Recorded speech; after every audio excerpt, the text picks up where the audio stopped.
الكابتن ماجد نجم الملعب، نجم رائد، نجم حساس ومهذب، يعرف أن اللعب مهارة، فن تمرير متبادل، يصنع أهدافا وإثارة بالتدريب المتواصل.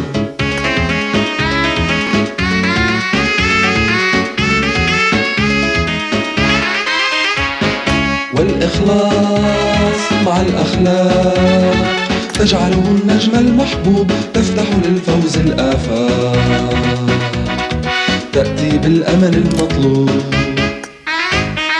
يعرف من أخطاء الغير كيف يكون اللعب الأفضل، يعرف أيضا أن الصبر يصنع نجم الكرة الأول.